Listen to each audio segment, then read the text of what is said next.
گەرم و گەشترین سڵاوەکانتان پێشکەش بینەرانی ئازیزی بەرنمەکانی تەلەڤیزیۆنی کۆمەڵە لەگەڵتانین بۆ پێشکەشکردنی ئەڵلقەیەکی تر لە بەرنامەی هەفتانەی ئاسۆی بەرابەری. هیوادارم ئەم بەرنمەیە بتوانێت جێگەی سوود و ڕەزامەندی ئێوەی خۆشەویست بێ. ئازیزان لە بەرنمەی ئەم هەفتەیەماندا بابەتێکمان هەڵبژاردووە بۆتان لەژێر ناوی لەشفرۆشی و بنەماکانی. فەرموون لەگەڵمان بن.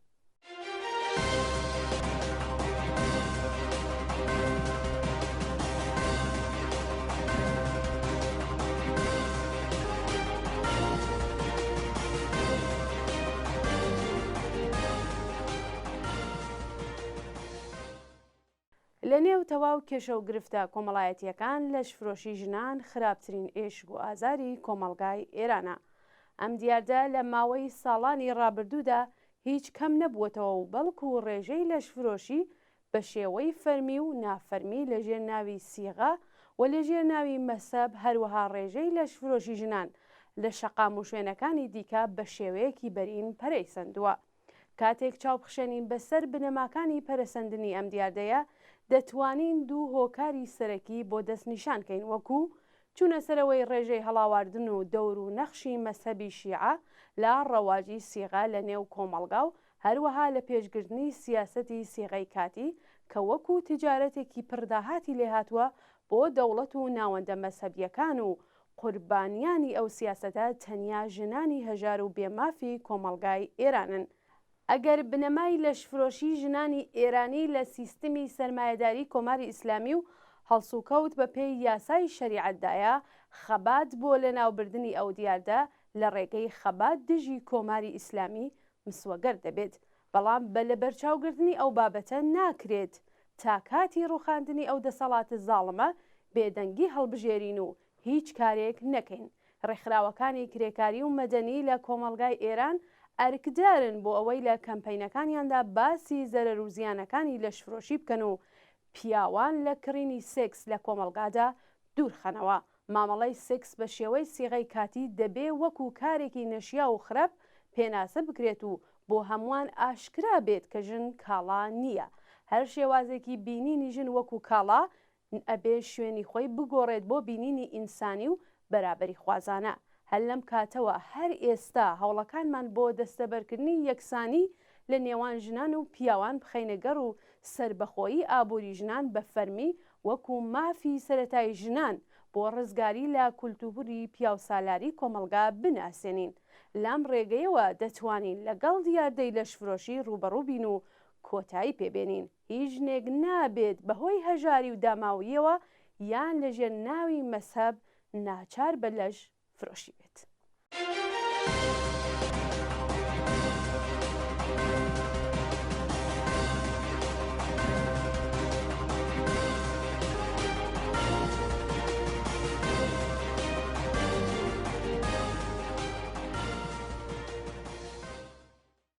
بینەرانی عەزیز، ئێمە بۆ چاوتێکردنی ئەم بابەتە داوامان کردووە لە هاوڕێبەیانی زەندی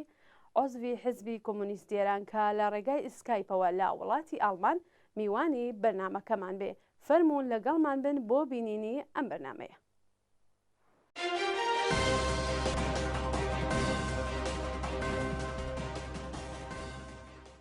هاوڕێبەیان وەخت و بەخێر و زۆر سپاس بۆ ئامادەبوونت لە بەرنمەی ئەم هەفتەی ئاسۆی بەرابەری تەلەڤیزیۆنی کۆمەڵە. منیش سڵاو ڕێزم هەست بۆ ئێوە و بۆ بینەرانی خۆشەویستی تیوی کۆمەڵا و هەروەها بۆ بەڕێوەبەرانی ئەم بەرنمەیە. زۆر سپاس بۆ ئامادەبوونت. هاوڕێبەیان با پرسیاری یەکەمم ئاوا دەست پێکەم. هۆکاری ئەوەی کە ژنان بە ناچار ڕووەکەن لە لەشفرۆشی چییە؟ یا هۆیەکانی چییە بەڕای ئێوە؟ بە بڕوای من هۆکاری لەشفرۆشی ئەگەڕێتەوە بۆ ئەوەی کە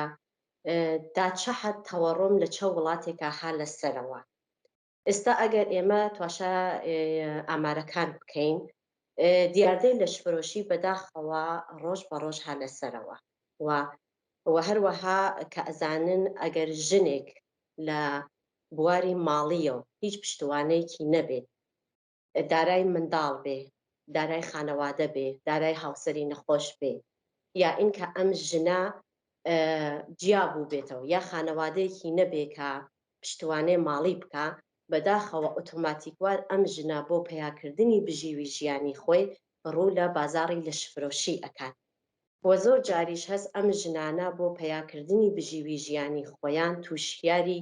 باندهایەکی مافیایی ئەبن و بەداخەوە بۆ دەربازبوون حتا لە باندە مافیاییەکان بەداخەوە حتا گیانی خۆیان ئەنە سەر ئەو کارە.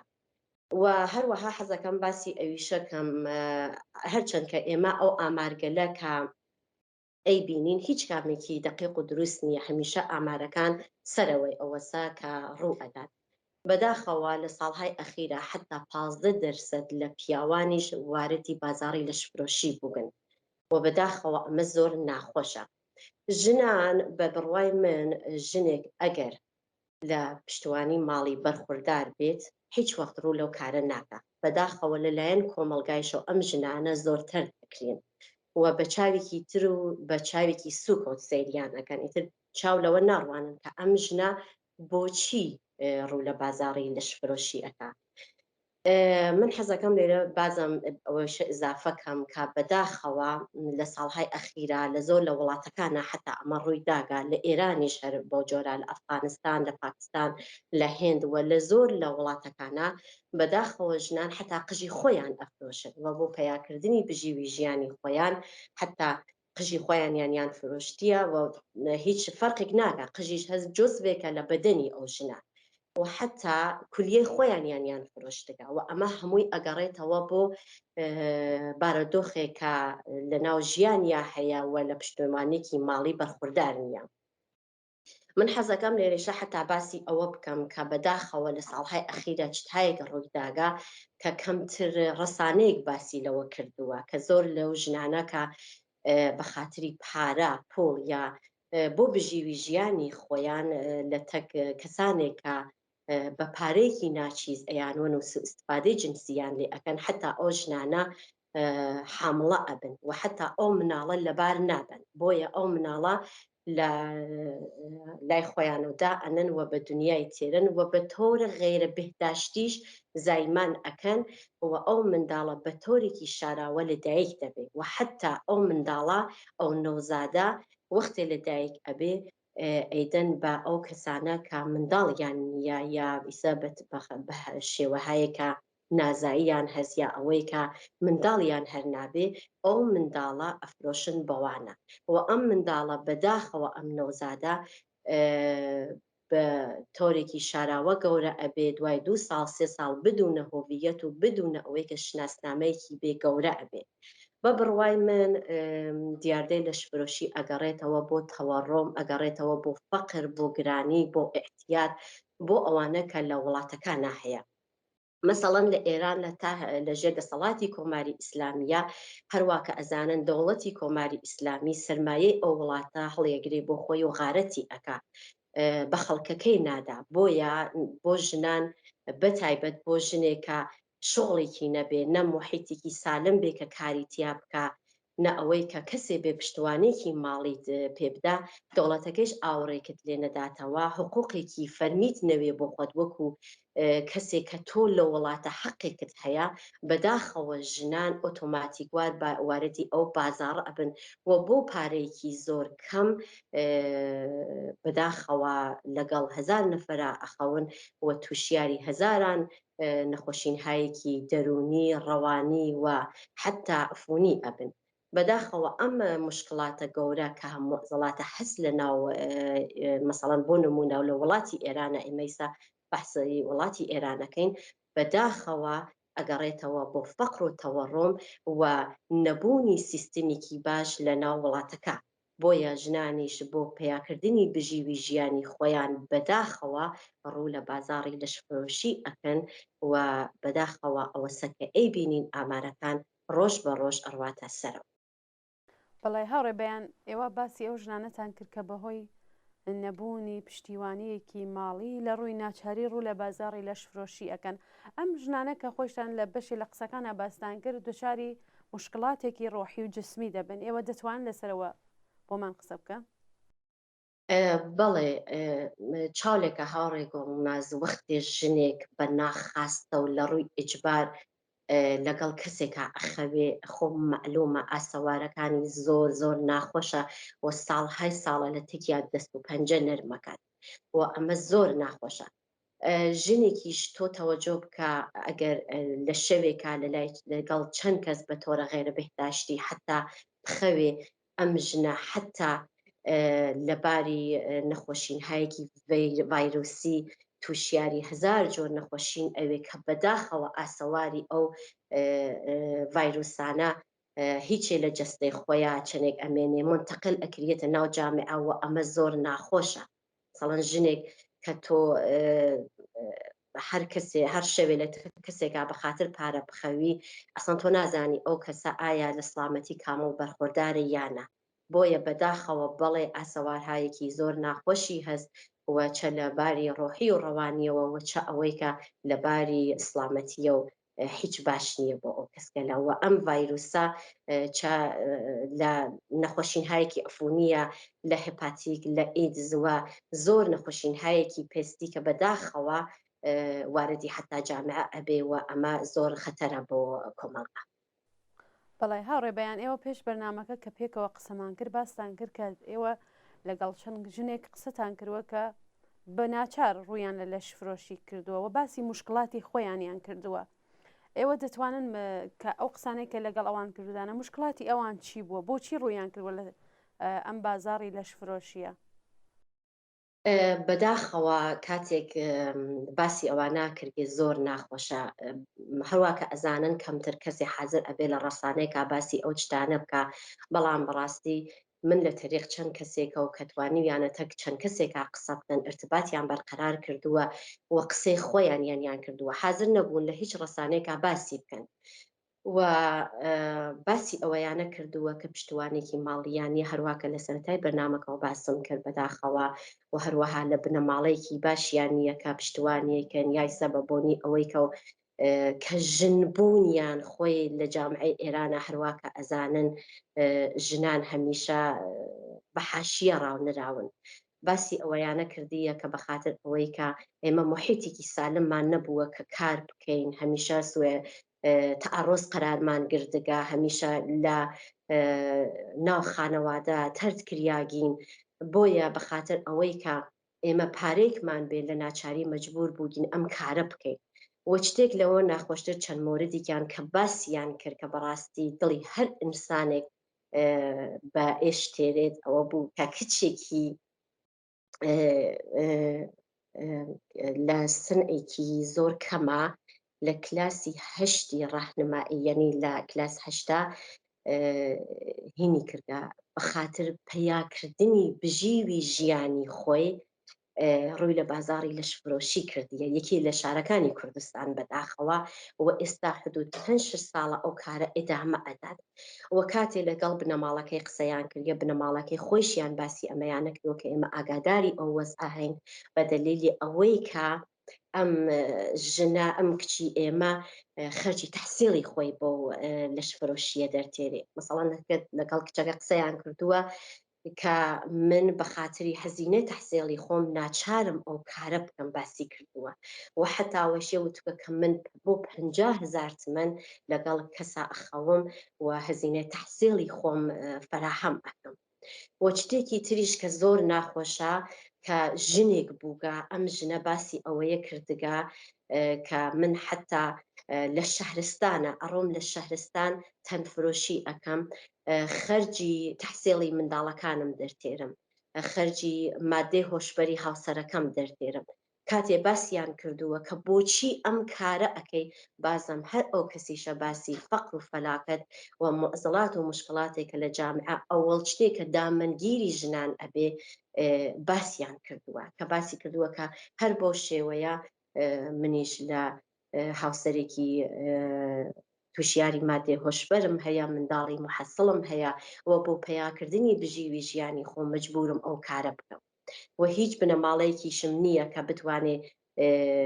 پشتیوانیم کە و حتا باسی ئەوەی شێ کردووە کە ئێمە لەلایەن کۆمەلگا و بە چاوێکی ترەوە سێرمان ئەەکەن بە جێگەی ئەوەی کە کەس پێ بپرسێ تۆ بۆچی ئەم کارە ئەەکەی، ناپرسن لەوە کە من دارای منداڵم، دارای هاوسەرێکم کە بە ئیجبار هاوسەرەکەم ئەم کارمە پێ تەحمێڵ ئەکا. و شتێکی تریش حتا ژنێکی تر کە باسی کردوتی من دایسە 2 جار منداڵم بە دنیا هاوردگە منداڵەکەی خۆمم فرۆشتگە منی تۆ سێرکە وەختی ئەم چتگە لە ئەژنەفیت واقعا دەردناگە بۆ هەر ئینسان. بەڵێ کۆمەلگاکە ئاواسە کە ئەی بینین و حتا باسی ئەوەیشیانە کردووە کە یەکێکیان حازر نەبووە لە تەک هیچ ڕسانەیەکا قسە بکە فقط بە نوشتار ئەو چتێداوتی ئەگەردانیشم باسی مشکلاتی خۆم بکەم بە یەک جمڵە و بە یەک بەرنامە و بە یەک هین تەواو نابێ مشکلاتی ژنان زۆرتر لەوەسە کە ئێمە ئەی بینین بە خااتری ئەوەی کە من مەجبورم ناوڕۆژ بڕم ماڵی مردم پاکەوکەم شەوانە بچم لەگەڵی کەس بخەوم و ئەمە زۆر ناخۆشە کە باسی مشکلاتی خۆیان یانیان کردە و بەداخەوە ڕۆژ بە ڕۆژ ئەم پەدیدە ئەچێتە سەرەوە و ژنان بۆ پیاکردنی بژیوی ژیانی خۆیان ڕوو لەم بازاڕە لەشفرۆشیان. بەڵێ هاوڕێ بەیان سپاس. من لێرە پێم وایە کە کۆماری ئیسلامی خۆی پەرەپێدەری ئەم مشکڵەیە، پەرەپێدەری ئەوەیە کە ژنان بە ناچار ڕوو لە لەشفرۆشیکەن. بۆ نمونە هەرەوەی کە سێغەی کاتی و لەژێر ناوی قانون و مەسهب ئیجرا دەکا ئەمە خۆی پەرسەندنی لەشفرۆشیە لە بە قانونی هەرو سێغەی کاتیە کە ژنانەوەی باستان کەوتان ژنێکیان وتێ من ئەچم بۆ شەهرستان لە شاری قۆم مەشەد و زۆر شاری دیکە ئەم سێغەی کاتیە زۆر بەرچاوەوە جمهوری ئیسلامی خۆی بە ئاشکرا باسی سێغەی کاتیەکە ئەمەیە لێرە خۆی ئەتوانێت یەکێک لە نمونەهایەکی لەشفرۆشی بەرچاوی قانونی بێ. کۆماری ئیسلامی من تا ئەوجەی کە ئەم هەواڵم بیستووە لە یەکێک لە شارەکانی کوردستان و یەکێک لە حاشیەکان لە گەڕەکە حاشیە نشینەکانە کارتی سڵامەتی بۆ ژنانی لەشفرۆش سادر کردووە کە خۆی ئەمە پەرەپێدەری لەشفرۆشیە لە ئەم شوێنانە. یانێ کۆماری ئیسلامی خۆی بۆ بەقای لەشفرۆشی هەوڵ ئەدا هەرەوەی کە کارتی سڵامەت بۆ ژنان سادرەکە خۆی پەرەپێدەرە و ئەیەوێت ئەم لەشفرۆشیە بەقای بێت و ژنان زۆرتر سەرگەرمی ئەو مەسائلە بنتاوەی کە لە ناو جامعە ژیانێکی سالمیان بێ داوای کە ڕوو لە مبارزاتی. بەڵێ بەداخەوە هەرواسا بە تایبەت لە شارەکان وەکو مەشهەد، هەمەدان، تاران، ئیتر تاران افتزاحە بەڕاستی بەداخەوە سیغە هەیە. بەڵێ مەسەڵەن بنەماڵە هەست یەک کچی هەیە 2 کچی هەیە لەباری ماڵیە و توانایی فراهەمی تەمینی ژیانیانیان نیە کچەکانیان وادار ئەکەن کە بە سیغە دەربێن و حتا ئەیان اختیار کەسانێک کە سوء استفادەی جنسیان لێ ئەکەن سوء استفادەهایەکی زۆر ناخۆشیان لێ ئەکەن. بەڵێ کۆماری ئیسلامی بەناو سیغە حتا ئەو کاریشە ئەکا بەداخەوە. ئەمە شتێکە کە ساڵهای ساڵە ئەم سیغە هەر هەیە هینی ئیمساڵ و 2 ساڵ نییە بەداخەوە ئەو شتە هەیە و حتا باسی ئەوەتە کرد کە کۆماری ئیسلامی وەکو ئەو ئۆرگانگەلەدا ئەنێکە خۆی پەرەپێدە بەڵێ خۆی پەرەپێدەری ئەو فەزاسە بۆ خەڵکەکە و خۆی ئێڕەخستنێ کە ئەو کارە بکەن بەداخەوە ئەم شتە هەیە. یعنی ئێمە ئەی بینین مەسەڵەن بۆ نمونە لە یەکێک لە شارەکانە پێم وابێ ئەگەر ئیشتبا نەکەم لە خۆڕەمابادا زۆر ئەماکەنیاندان یاگا کە ئێژن ژنانی بێسەرپەرست بڕوانە ئێنە تحت پوششی دەوڵەتە بەڵام وەختێکان ئەڕۆنە ئێنە ئەو ژنانە بە سیغەی ڤلایەتی فەقیە دەرتێن. یعنی هەر پیاگێک هەر مەڵایەک 1-2 ژن بە سیغەی خۆی دەرتێرێ و سوء استفادەهایەکی جنسی لەو ژنانە ئەکەن و زۆر جاریش هەیە حتا لەنا ئەو ئەماکەنا ئێژن ئەگەر کەسێ بێتە دەرەوە بە قیمەتی گیانی تەواو ئەبێ. ئەمە شتێکە کە تازگی نییە چەند ساڵی ئەخیرا دەوڵەت ئەو شتیە دانیاگا و بەداخەوە بەڵێ شتی وا هەیە و ئەو ژنانە بە نەزەری من بە جێگەی ئەوەی کە ئاعترازکەن بە شەرایەتی مەوجود بۆ قەزا و ئەگەڕێتەوە بۆ ئاستی هوشیاری بەشێکی ژنانیش بەداخەوە بۆ هینی کۆمەلگا کە لە ناچاری ڕوو لەو کارە. بەڵێ هاوڕێ بەیان وەکو دوایین پرسیار بۆ نەمان یام کەمکردنەوەی لەش فرۆشی لە هەر کۆمەلگایەکە و بەتایبەت لە ئێران دەبێت چی بکرێت؟ ئەرکی هەڵسوڕاوان چیەوە دەبێت چی بکرێت؟ بە بڕوای من هەڵسوڕاوانی مەدەنی ئەو جۆنبشە فعالگەلە کە لە حاڵی فعالیەتن بە نەزەر من ئەمڕۆ ئەرکێکی زۆر گەورە لەسەر شانیانە بۆ ئەوەی کە کۆمەلگا خەریکە ڕۆژ بە ڕۆژ بەرەو ناهەنجاری ئەچێت بە تەوەسەدی دەوڵەتەکان بە تایبەت دەوڵەتی کۆماری ئیسلامی بۆ ئەوەی کە خەڵک نتوانێت لە مافی خۆی داوای مافی خۆی کا داوای حەق و حقوقی خۆی کا ناهەنجاریەکان لە ناو جامعە ڕۆژ بە ڕۆژ زۆرتر ئەکات. بە نەزەر من کۆمەلگا بە جێگەی ئەوانەی کە ئێستا ئێمە مۆزوعی بەرنامەکانمان لەسەر ژنانە لەسەر لەشفرۆشی ژنانە بە نەزەر من کۆمەلگا بەجێ ئەوەی کە بە چاوێکی سووک بە چاوێکی ناشرین پاشای ئەو ژنانە بکەن ئەو ژنانە تەرد نەکەن لەگەڵیان قسە بکەن تەشویقیان کەن بە جێگەی ئەوەی کە بڕن تەنی خۆیان بنە اختیاری کەسانێک بە شەرایەتێک کە هاان لە ناویە ئاعترازکەن فعالیەتی خۆیان بۆ جونبشە لەو گرێبن بێنە عەرسەی مبارزە وەختێ لە وڵاتێکە وەختێ دەوڵەتەکەت سەرمایەی ملی تۆ ئەدزێ وەختێ سەرمایەی ملی تۆ غارەت ئەکا دەبێت تۆ حەقت لەو دەوڵەتە بسێنی دەبێت تۆ ئاعترازکەی بە شەرایەتی مەوجود نە ئەوەی کا بڕی خۆت بنیتە اختیار کەسانێک هەم دەنگی خۆت کە بکەی هەم لێنەوە موردی هەزاران جۆر تعرض و بێ حرمەتی و بێ حقوقی قرار بگری بە نەزەر من کۆمەلگا دەبێ بەرپرس بێ لەم چتا چۆن مەسئلەی ژنان مەسئلەیەکی زۆر گرنگە مەسئلەیەکە کە نیوەی لە جامعەی بەشەریە لە دنیای ئەمڕۆوە ئێستا تۆ تواشا بکە